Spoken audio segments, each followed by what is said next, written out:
We're going to do a spark plug change on our Jeep also. We started trying to take them out, and the boots are seized onto the spark plug. So Ray he grabbed it with some, he tried to pull it off first, and the wire came off. See if we can find this spark plug wire and show you what happened to it. There it is. Wire just ripped right out. So then he had to take vice grips in order to get the boot off. And you can see down there, it ripped off completely. So we're going to replace the plugs and the wires. So we got two of them out, and as you can see, the contact is actually gone just about. So we're not getting good fire.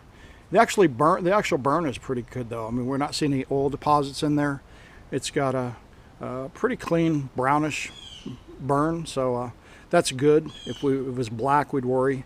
These are the original spark plugs on this Jeep, so they got 137,000 miles on them.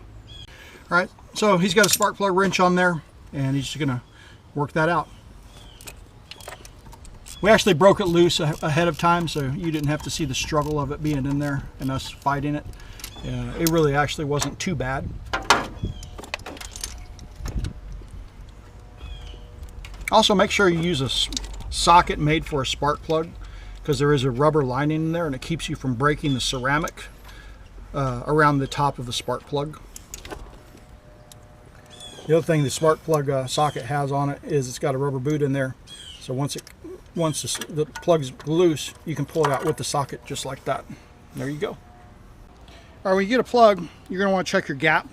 The AutoStore told us it's 0.050, so I've got a gap tool, slide it in there, so it is gapped correctly.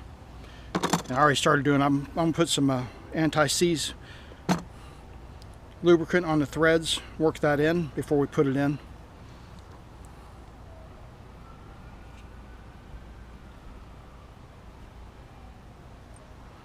This will just help later when you're trying to get them back out. There you go. So that's ready to go in. All right, and easiest way is put it back into your spark plug drive and put it in there, and of course put it in by hand before you torque it.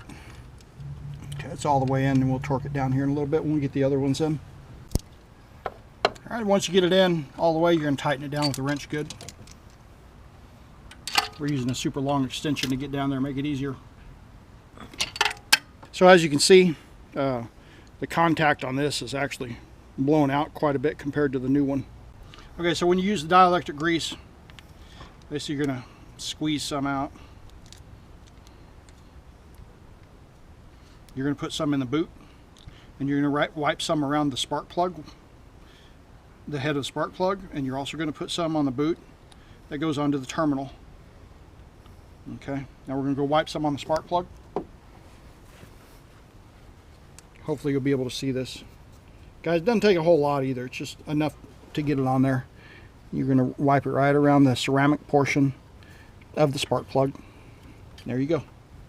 All right, so once you route the wires, the ones on the other side, the passenger side, a lot harder. Got your dielectric grease in there. Basically it's easy. It's just snapping them onto the terminal and then snap it onto the spark plug as well.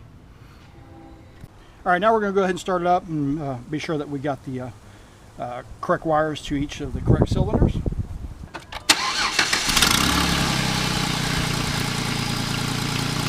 Okay, so that was how we changed spark plugs on the Mud Bug for getting ready to go do some more driving after we found out some of the things that were wrong with it, and we're trying to get those repaired.